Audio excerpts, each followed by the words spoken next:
Bienvenidos a la lectura orante con las Sagradas Escrituras, martes de la segunda semana de Cuaresma. En este martes los invito a que tomen las Sagradas Escrituras. Hoy vamos a hacer la proclamación del texto del evangelista San Mateo en el capítulo 23, en los versículos del 1 al 12. Escuchemos. En aquel tiempo Jesús habló a la gente y a los discípulos diciendo: En la cátedra de Moisés se han sentado los escribas y los fariseos. Hagan y cumplan todo lo que les digan, pero no hagan lo que ellos hacen, porque ellos dicen, pero no hacen. Atan cargas pesadas y se las cargan a la gente en los hombros, pero ellos no están dispuestos a mover un dedo para empujar. Todo lo que hacen es para que los vea la gente. Alargan las filacterias, agrandan las orlas del manto, les gustan los primeros puestos en los banquetes y los asientos de honor en las sinagogas. Que les hagan reverencias en las plazas y que la gente los llame rabí. Ustedes, en cambio, no se dejen llamar rabí, porque uno solo es su maestro y todos ustedes son hermanos. Y no llamen padre de ustedes a nadie en la tierra, porque uno solo es su Padre, el del cielo. No se dejen llamar maestros, porque uno solo es su maestro, el Mesías. El primero entre ustedes será su servidor. El que se enaltece será humillado, y el que se humilla será enaltecido. Palabra del Señor. Gloria a ti, Señor Jesús. Pidamos hoy la fuerza, la presencia y la gracia del Espíritu. Digámosle: ven Espíritu Divino, manda tu luz desde el cielo. Padre amoroso del pobre, don en tus dones espléndido. Luz que penetra las almas, fuente del mayor consuelo. Ven, dulce huésped del alma, descanso de nuestro esfuerzo. Tregua en el duro trabajo, brisa en las horas de fuego. Gozo que enjuga las lágrimas y reconforta en los duelos. Entra hasta el fondo del alma, divina luz, y enriquécenos. Mira el vacío del hombre si tú le faltas por dentro. Mira el poder del pecado cuando no envías tu aliento. Riega la tierra en sequía, sana el corazón enfermo, lava las manchas, infunde calor de vida en el hielo. Doma al espíritu indómito, guía al que tuerce el sendero. Reparte tus 7 dones según la fe de tus siervos. Por tu bondad y tu gracia, dale al esfuerzo su mérito. Salva al que busca salvarse y danos tu gozo eterno. Amén. Volvemos al primer momento de la lección, la lectura del texto. Para ello, entonces, hemos hecho la proclamación y seguimos con las relecturas que les propongo hoy en el capítulo 23 de Mateo, versículos del 1 al 12. ¿Qué le dice Jesús a la gente? Empieza a hablar de unos personajes. ¿Cuáles son? Habla de la cátedra de Moisés y unos que se han sentado en esa cátedra. ¿A quiénes se refieren? Dice algo claro. Hagan, pero... ¿Qué está diciendo Jesús sobre el actuar de unos personajes? Porque empieza a mostrar unas características que ellos tienen. ¿Y cuál es la motivación por la cual hacen las cosas? ¿Qué les gusta a ellos? En cambio, los que siguen a Jesús, ¿cómo deben ser? Y empieza a hacer un contraste, para terminar dando una enseñanza sobre el servicio. ¿A qué se refiere? Con una de las frases célebres que él utiliza: el primero entre ustedes. ¿Qué pasará con el primero? ¿Qué tiene que hacer alguien para ser primero delante de Dios? Hacemos la pausa, la palabra resuena. La segunda lectura, los invito a que se queden y se detengan en un versículo, en una expresión, en un verbo, en una palabra, de lo que se ha proclamado hoy, que ha llegado al fondo de sus corazones. Y la tercera relectura es una síntesis para que hoy meditemos la palabra.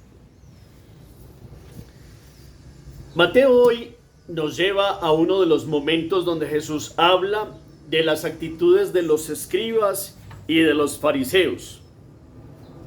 Y hemos dicho en otras oportunidades, para que nos ordenemos claramente quiénes eran estos personajes, que en algún momento de la historia de Israel se necesitaron laicos doctos para proteger la fe israelita ante la idolatría.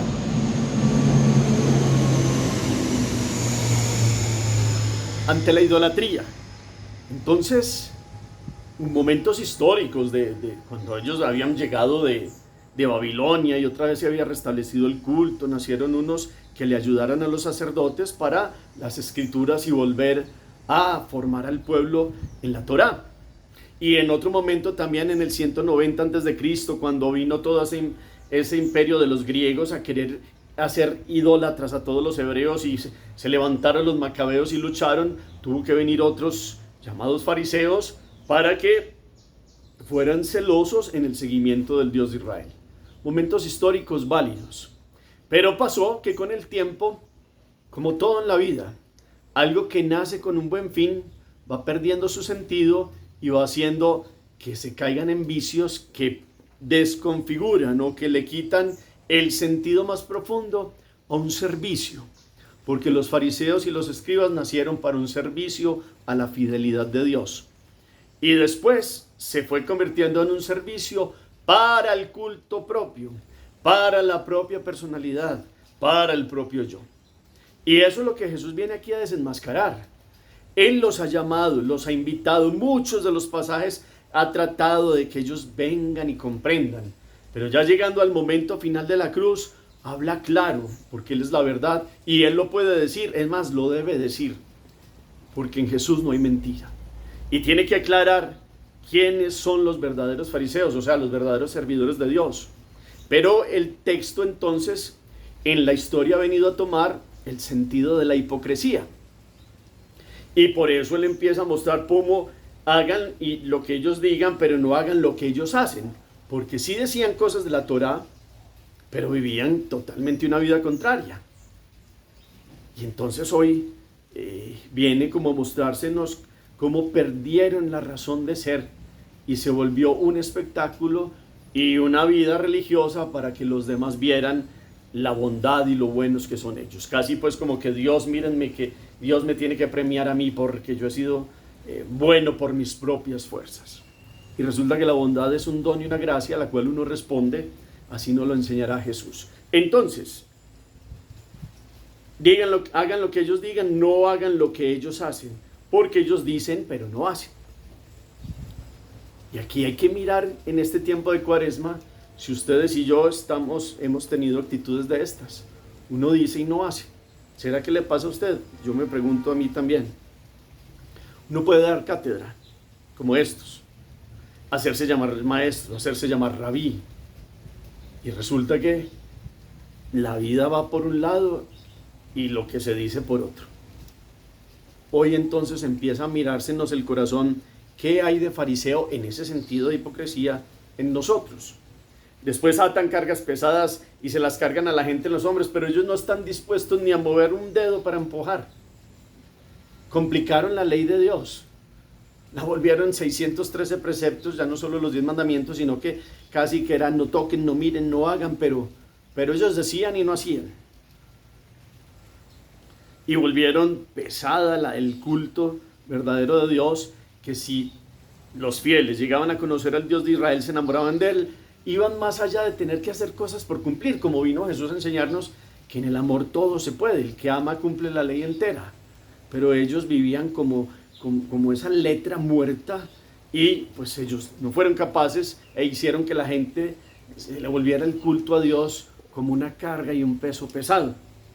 Y toda su vida se volvió a eso. La hipocresía era como una máscara que se colocan en todo ese contexto griego para hacer un show y hacer un personaje que era distinto al de la vida real. Pues esto hicieron de su vida ellos. Vamos mirando nuestro corazón.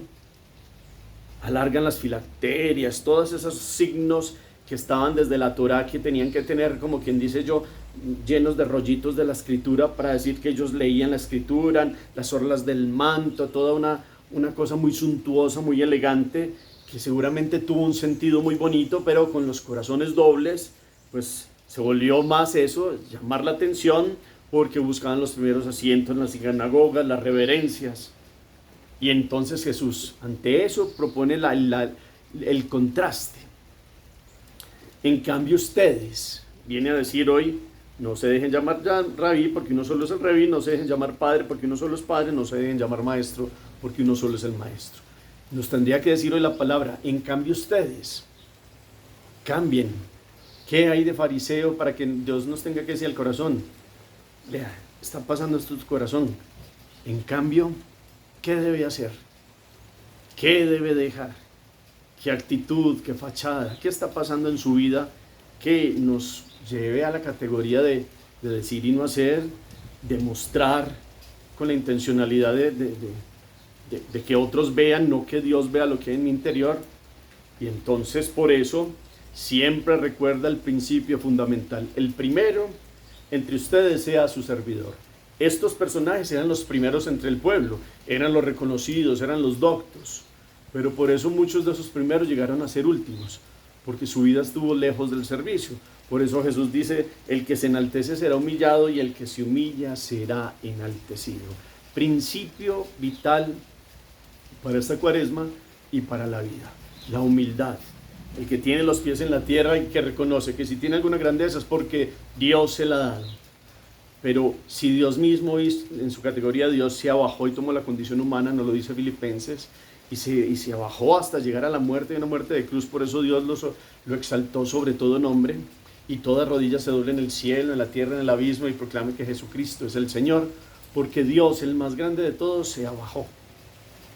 No como estos personajes que casi que le decían a Dios: míreme lo bueno que soy, deme gracias porque yo hago cumplir la ley. Y resulta que Jesús viene a cambiar. En cambio ustedes, ¿qué hay que cambiar hoy de nuestro ser? Hagamos oración. Bendito sea, Señor, por tu palabra y por tu acción en la vida de nosotros. Hoy queremos verdaderamente poner los pies en la tierra, en el humus, ser humildes, para que te demos todo el honor y la gloria a ti, y que en el servicio podamos verdaderamente cambiar lo que se haya pegado en nuestros corazones de actitudes de fariseísmo, entendido como hipocresía, de llamar la atención, sabiendo que lo único que debemos hacer es llamar la atención de tu corazón. Que lo que hagamos, lo hagamos con la intencionalidad de servicio y de amor, y podamos purificar nuestro corazón de la vida doble, de la doble moral. Amén. ¿Qué propósito quedó hoy después de esta proclamación y de esta meditación? Examine cómo esto lo lleva a su vida. En cambio, ¿ustedes qué? Nos dice Jesús. ¿Cómo llevar esta palabra al fondo del corazón para hacer una radiografía del alma? Gracias por el eco que colocan al final del chat. El Señor esté con ustedes. Y la bendición de Dios Todopoderoso, Padre, Hijo y Espíritu Santo, descienda sobre ustedes y los acompañe siempre. Podemos seguir en paz. Demos gracias a Dios. Feliz día para todos.